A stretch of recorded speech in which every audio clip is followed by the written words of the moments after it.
อ้ายรถเฮาบ่มาเนาะเลยสมมุติว่าเฮือนแล้วอ้ายบ่อยู่นำเฮ็ดแนวใดอ้าอยู่วผู้เดียวติสิบวชฮะอ้ายเฮาสิบวชเราสิบวชเลยบ่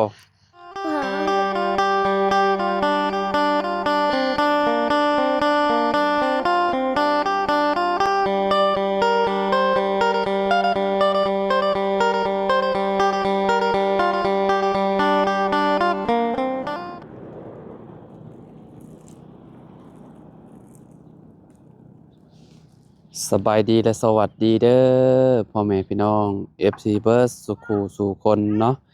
บ่ว่าสิอยู่ในและก็ต่างประเทศเด้อพี่น้องมาพบมาพ้อกันกับเฮาคือเก่าคือเดิมเนาะเพิ่มเติมคือมื้อนี้พี่น้องเดินทางลงมาแต่เช้าๆพี่น้องเอ้ยเนาะมาแต่เซโปนพี่น้องมาแล้วก็มาแวะบ้านน้องสายฟ้าเพิ่นเนาะพอดีว่ามื้อนี้พี่น้องเอ้ยเนาะก็คืออ่ากลับลงมาพี่น้องเอ้ยส่งสการทางพ่อบ่าวจันทร์เนาะมื้อนี้เพิ่นส่งสการแล้วพี่น้องเอ้ยเนาะทีมงานเนาะก็พากันมาส่งพ่อบ่าวจันทร์ครั้งสุดท้ายพี่น้องเอ้ยเนาะจะได้ก็ขอแสดงความเสียใจเนาะนำครอบครัวบ่าวจันทร์แล้วก็เนาะบ่าวบุญสารวัตรพี่น้องเอ้ยเนาะที่สูญเสียพ่อไปเนาะบ่มีวันหวนกลับพี่น้องเอ้ยเนาะก่อนสิกลับบ้านพี่น้องเอ้ยเนาะก็แวะมาหาทางพ่อสร้างกับน้องสายฟ้าเพิ่นก่อนพี่น้องเอ้ยเนาะมาก็ถึกจังหวะเพิ่นพากันกินข้าวพี่น้องเอ้ยเนาะอ่าอ๋อแล้วเด้พี่น้องเอ้ยเนาะเพิ่นสาบก็ได้เนาะยังเหลืออันฟังได้เด้พี่น้องยังบ่ได้แล้วนี่เนาะใครแต่มันบ่หนาวพี่น้องขับรถออกมาก็ฮอดไว้แน่โดยสบายดีพอพากันกินข้าวเช้ากับหยังอันนี้ตำเกลือตำมะเขือสายฟ้ามาพี่โอ้ยขี่รถลิ้นแต่เช้าแท้อันนี้เนาะเอ้ยเนาะกินข้าวกับตำมะเขือโอ้ยคักแล้วอันนี้เนาะสะสุกกินหยังซะน่ะโอ้ยเก่าพัดบอรี่ซื้อมาให้จะขึ้นนี่โอ้ไปกินกับสายผ้าแล้วนมเด้อโดยนมพี่น้องเอ้ยอันนี้ปิ้งหมูพี่น้องเอ้ยนี่ปิ้งหมูแล้วก็ข้าวน้ำแหน่เอาซื้อมาเพิ่นสบายดีเพิ่นเลยลูกสบายดีพุ่นล่ะนั่งลงนี่อาหารเจ้านี่นมกระบ่าวซื้อมาฝากแกะเลยนี่อันหมูนี่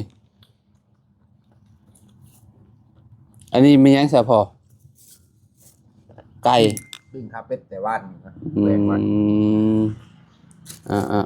แแกะเลยครับแกะกินรสบัดจุคอยเมื่อแล้วเพิ่นอยู่ผู้เดียวเพิ่นสิเหงาจังหน่อยบ่โดนแล้วเนี่ยตาสีแล้วติดบ้านแล้วครับจบเลยบาดนี้อันนี้ครบมี2ห้องเยี่ยมแล้วบัดสะอาดมีแล้วบ่พอแล้วอะไรได้โอ้เมื่อวานนี่เห็นเทพื้นบ่แม่นเทพื้นพร้อมกันว่า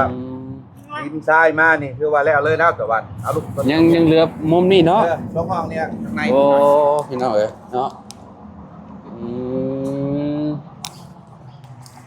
กินข้าวแล้วนี่ยองเลยลงมือเลยเนาะบุญทวีเด้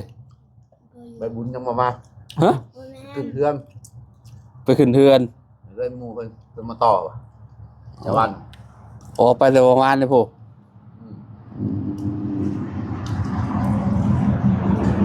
แมวตัวนี้งามเนาะบัดนี้เนาะบุญมีนี่คนก็คือว่างามเนาะเพิ่นก็คือว่าแล้วเพิ่นได้กินอันนั้นอาหารเด้เจ้าให้แล้วเอาให้เพิ่นนะให้แล้วบ่กินเนาะได้กินหมูบ่จ๊ะเลือกกินโอ้กินนัวฮะโอ้ยไปเห็นแบ่งกินพอ หายหลายนะ พอสร้างแล้วเฮือนนี่โอ้ยสายฟ้านี่เงาแล้วเพิ่น มันเห็นเรื่องภาษาเขาแบบ บ่แก้ว โดน บ่แก้วไปใช้มือกดมันซอย ไผ บ่แก้วบอกให้เขามือกดมันซอยเรา กลมันซอย มือบ่แก้วบอก โอ้ เดิน เจะกลเป็นบ่มันฮะ เดิน เป็นอยู่ กดมันจิ๊บ แม่นบ่ ๆกดง่ายๆ แล้ เนาะ วก็มีสองหนอง มันก้นยากเด้มันเพื่อสิงัดขึ้นเนาะพอจ้างเอ้ยไหวอยู่บ่สายฟ้า มาอยู่ น้าบ่าวว่ายันได้อยู่2ต้นเด้น้าบ่าวอะ แม่เจ้าไปรับจ้าง เออ ก้นใช้ล่อล่อละ10,000เลยเบิดมือแล้วก็ได้แต่50-60เต็มดอกยู่ไปก้นใช้ล่อกองไว้เราจะได้หลายก็บ่ได้ล่อ1 10,000 10ล้อมันจะได้เงิน100,000บาทโตเดี๋ยวผัวไปซอยเป็นมืดนั่นเกิน โอ้ มัน เมื่อย เขาเป็นบ่ เมื่อ แห้ ย ง ได้ถอนมันน่ะมันบ่ได้แม่นเรื่องง่าย เอา ถ้าเจอมันแบบแน่นๆเนี่ยโอ้ถอนก็ยากอีก มันคือดินชาดินผงนะ แม่น ดินพูน่ะสบายดินชมเฮาดินชะมัน ซุมเฮาอันถอนอันมื้ออยู่เหนือน่ะไปลองถอนนำกระเจ้าเบิ่งป้อแน่นอะลี ดินน่ะก็แข็งเนาะแน่นเนาะ แน่นได้แบบ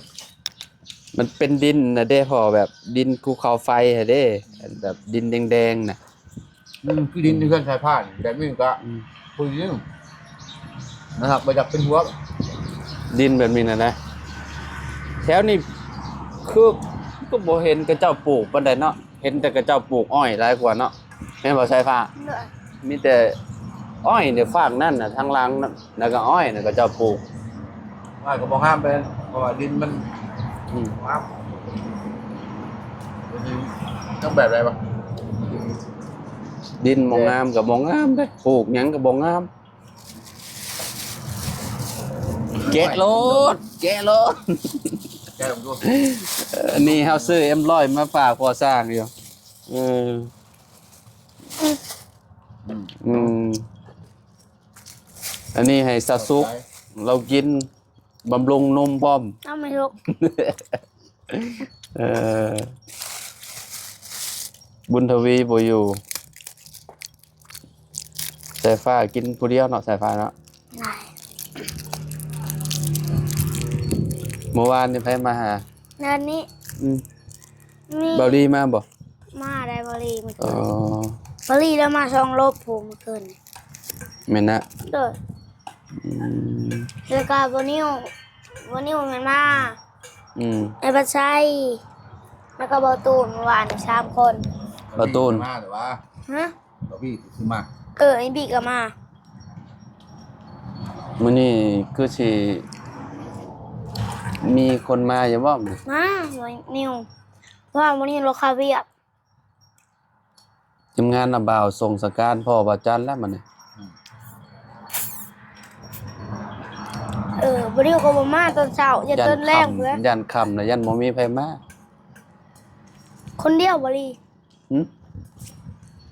บรี มื้อใด บรีคนเดียวมือแดงทะบงแล้ว แม่นบ่ คำเราก็มาบรี จังแลมื้อนี้ยันบ่ได้มาดอกมื้อนี้ฟังเบิ่งก็บ่แน่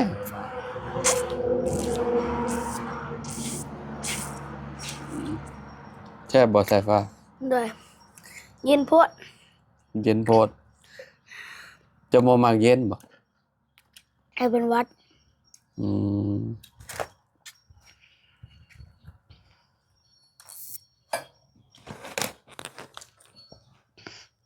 สะอาดไม่ใช่เวลาจักมื้อนี่พอ ส่งจิตไป ต้องผิดกว่าเนาะเพราะว่าเฮา เดือนหนึง เดือนหนึงสะอาดนี่บ่เดือนหนึงน่ะ เลย บ่ฮอดติเนาะ ฮะ มือจะค มันคำหนึ่ง ำโอ้ยค สายฟ้าคือฮู้วัด เออเราแบบเนาะอ๋อคักแล้วเฮือนสายฟ้านี่ทาสีเข้าไปนี่ก็เป๊ะบาดนี้เนาะ ได้การอยู่ได้การอยู่ เมื่ พื่อนฮือแบบฮือคือเรื่องแหละ อันนั้นแจ่วหมกพริกมันอันนั้น เจ้าจะเอามากินบ่ บ่ เอาครับ เอาเมียนรอดเข้านะ กินไปลูก ฮือคือเพื่อนแหละ ฮะ ฮือคือเพื่อน มันยังก็ ฮือคือเพื่อน เพื่อนเพิ่น สิขึ้นเฮือน หรือไปสั่งบอก เอามือมัน ขึ้นเอามื้อขึ้นเอาเลิกงามยามดีเนาะอืม อนามัยเด้ออนามัยกี่ปุ่นกี่ยังรอพอทาสีได้แบบนี้สีห้องพื้น ถ้าเลย ทาสีห้องพื้น เดี๋ยวทาสีนั่น ถ้าที่ห้องพื้นน้ำตาน้ำถ้าที่ห้องพื้นถ้าที่เท่าเอาบัวท่าน้ำเด้ออย่างมันติด เฮ้ยเท่าไรกับติ๊กเบิ้ลนั่นแหละคันเดทา มันเปิดหมดติดหลังได้ที่ห้องพื้น ทาตัวแดดคักแล้วนี่ เห็ดคัก ท้องฟ้าแจ้งจังปางอยู่เนาะ แม่น แดดคักแล้วว่ะ เนี่ยเขาขนาดขอบใจเด้อร้อยเด้อ โดยพอโดยเนาะอ่า พลังรอตื่นช่วยแน่มึงนี่ ว่ากันเมากูมือผมมีเวลาพัก เออ คืนวันจน9 โมง 10 โมงคืนนี้ก็นั่งลงกันจนดึกพื้น ปรึกษากันแล้วเรื่องอย่างเมื่อเห็ดเรื่องอยู่แล้ว เดี๋ยวจะทำแล้วไว อ๋อโอ้เจ้าก็สิไปลุยเฮ็ดเฮือนเจ้าบ่ ๆแม่น อ๋อ ห่างกันยังไป อืม บ่ได้กันเฮ็ดไปนำ คืนบัวทางบัว เอา ทาง เฮาหาได้เฮาก็เนาะคอยเฮ็ดคอยไปเนาะพอเนาะ ยังไพ่ ถ้า พี เฮาบ่เฮ็ด อยู่ แห้งแล้วแหละ นมถึงเขาเบิดเลย เมาก็สิได้แต่คานี้ไปหันเสานี่3 ต้นสิแนวใดสิเอาเสาไม้หรือเสาหยังสากันอยู่มีอยู่เสาไม้แต่มันบ่ถึง อืม มันนั่นไปเบิ่งเสาดินใช่เกาะมันคือกันใช้ผ้านี้เกาะออกมานี่เขามีพอได้บ่นั่ง อืมเลาะเบิ่งก่อนจักบาทเนาะปลาสายฟ้าพานาบาวเลาะเบิ่งดูเพื่อเหยียบได้ละบ่นั่นน่ะ ได้แล้วเอาได้แล้ว เข้าได้แล้วเนาะ ยากเลย ไปเลาะเบิ่งก่อนจ้ะห้อง ห้อง ไป นี้ เด้ ท่าแล้วห้องนี้ ฮะ ห้องท่าเรียบร้อยห้องนี้ อ๋อที่ระบาวมามื้อนั้นน่ะได้เนาะเอออันนี้คือจบแล้วตัวนี้แล้วบอก แห้งแล้ว อืม แบบได้ตัวแดดนี่ดิ ใช่ ถ้าได้ตัวแดดถึกนะเผื่อตัวแดดถึกนะ เป็นเทาเนาะสีเทาแหละ ก็ครูค่าตังกล้องมาดิ เพราะว่าชีปูกะโลอีกพี่น้องเนาะบ้านไฟฟ้านี่ห้องนอนไผนี่ น้องนอนท ห้องนอนเจ้าเออ ำเปิดห้อยตีนแมวเหยียบผม แมวเจ้าแหล้วนี่เข้ามานี่มีแต่ห้อยตีนแมว เขามาเมื่อคืนอยากมานอน ห้อย ใน ตีน ห้อง แมวน้อยคะแนนเราเฮ็ดหลายคนเราแล้วแต่โดนแล้วนี่พี่น้องเพราะว่าเราเฮ็ดผู้เดียวเราเนาะแต่เมียเราซอยพร้อมหมดแหละอ้ายรถเฮาบ่มาเนาะ เลย สมมุติว่าเฮือนแล้วอ้ายบ่อยู่นำเฮ็ดแนวใด อ้าว อยู่ผู้เดียวสิ สิบวช ฮะ อ้ายฮอสิบวช เราสิบวชเลยบ่ ก็ยังบ่โห เอาเจ้าคือฮู้เราสิบวช เพื่อสิบวช3 เดือน บวช3 เดือน เลย เออ3 เดือนมันก็ต้อง โอ้ดนอยู่ได้3 เดือนก็ได้เนาะ น่ะ ว่า90 มื้อพุเจ้าบ่อยากบวชบ่ รวดเด้ วัดอันนี้นี่นะ เลย ใกล้นี่บ่ เลย อืมเป็นอะไรมีคนให้บวชบ่หรือว่าจังใด เพิ่นจะบวชเองเพิ่นเว้า เราเว้าเลย เลย เออมีจัวจักองค์อยู่ในหั่นน่ะอยู่ในวัดน่ะ ตัวน้อยฮะ แม่น ชอง สององค์บ่ เลย เพิ่นบวชแต่โดนแล้วได้น่ะเนาะ เลย แล้วเทศจนไรลิบิด อืมเป็นแนมโดน ก็เนาะก็เก่งเด้แบบว่าคือในบ้านก็คือกันจัวนะเพิ่นบวชโดนเพิ่นเทศน์เพิ่นยังได้ลิตพี่น้องเอ้ยเนาะแต่ฟ้านยังบ่เคยบวชจักเทื่อเนาะ น่ะ อืมอยู่เฮือนผู้เดียวแล้วจักหน่อยนี่เฮือนแล้วนี่พอสร้างเราก็เมื่อปะเจ้าแล้วเหงาแล้วเจ้า นู่นนะ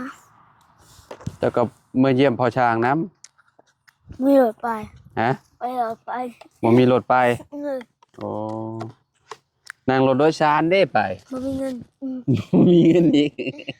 เออเอ่อ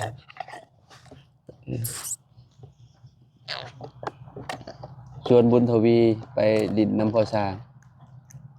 แล้วเพื่อนเนี่ยวันนี้จะพาไป ชวนบ่าวนิวไปนำให้บ่าวนิวแล้วมาหาบเอาบ่าวนิวเรามีรถใหญ่เด้เนาะ เลยไปหาสะปลาเลย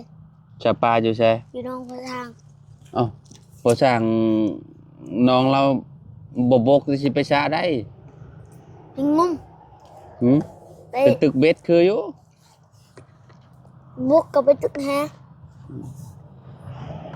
โอ้ปลายามนี่มันได้เนาะสายฟ้า เลย เขียดบ่มีบ่สายฟ้า ใช่ยัง เขียดจะหน้าแถวนี้แถวบ้านเจ้านี่ มีแต่บุกมาว่าก้อน การกลางคืนบ่ได้บ่ ผู้สั่งว่าพาไป หึ ผู้สั่งเราบอกไปได้มีอยู่เขียนนะ มีบ่พักเจ้าก็ฮดแล้วบ่พักเจ้าน่ะ ยัง อ้าวคือบ่ฮด น้ำหมอกตรงเฮงได้ออกเช้านี่ เฮียงบอก แม่น ให้ยังบ่ได้ง เจ้าหน้าบ่าวขี่รถมาแบบมืดเลย ให้ยังบ่ฮู้มือเลยเอา เห็นนั้นมันจังบ่ลมปานใดนะมันจังแดดนะแต่แนมน้ำหมอกบ่ค่อยมีนะโว้ลมวุ่นๆแล้วแหละงามแล้วผักเนาะ เลยยังว่าที่มันจะเปียกเป๊ะ แม่นเบิ่งน่ะมันสุ่มบ่เลยแถวนั้น นี่เห็นบ่แถวนี้มันก็ยังสุ่มอยู่ ๆเด้น้ำหมอก นี่เนาะมันตกกิน สุ่มนี่แฮะนี่สุ่มบ่แห้งๆปุ๊บสุ่ม แห้งอยู่เลย ใส่ผักนะเบิ่งผักใส่ฟ้าก่อน ห้ามนะ งามเนาะบ่แม่นงัวเขากินเบิดแล้วบ่ผู้ซุ่มบักแห้งๆน่ะส้มอยู่บ่ยากคดก็ได้นี่น่ะ